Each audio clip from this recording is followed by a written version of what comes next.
Hello, Overrob here at EGX, and I'm here with Graham and Greg with Catastronauts. That's a mouthful. Catastronauts, yes. It's a mouthful. What is a Catastronaut? What is a Catastronaut? Yes. A Catastronaut is someone who works in a team to keep their ship from being destroyed by the enemy ship. It's fairly simple, but even more basic than that. Why cats? Why cats? Why cats? Okay, so it's catastrophe. So not really cats, but we do have a cat character in there. Oh, okay, yeah. It's just the design of the characters. It's unusual. How would you describe your art style with? Because I did honestly confuse them for cats. People do confuse it with cats, to be fair, and that's why we added the cat character. Okay. But the art style, what would you say about the art style? It's a very, very clear art style. It's more of a functional thing because the game, because you're playing on the same screen, everyone has to be able to see what's going on. So a really detailed art style really wouldn't have worked for us. So that's why we've gone with such a clear, cartoony art style. It's kind of a functional thing, and it looks nice. So.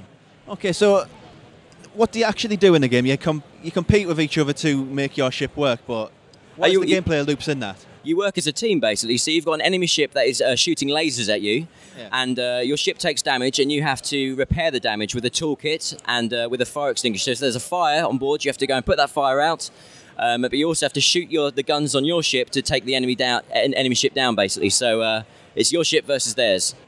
Okay, so theoretically there's 8-player multiplayer there, with 2 teams on 2 different sides?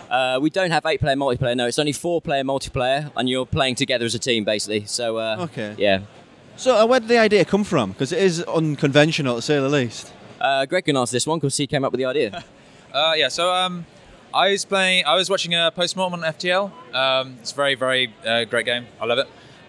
And we'd also been playing a lot of a game called Overcooked lately, which is the same sort of genre as this game. People who've played it will really recognise it.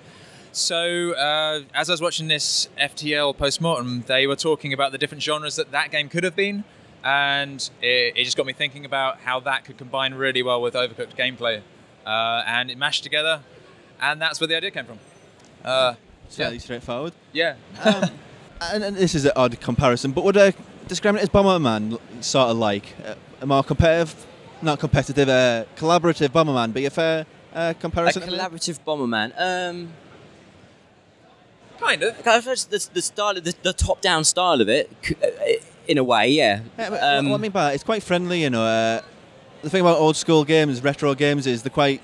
I don't want to use basic as sort of an insulting term. More basic as in straightforward, as in there's nothing too complicated, there's nothing to confuse the matters. I suppose with Catastronauts, as you play through the levels, we sprinkle new mechanics into it to keep it fresh and exciting.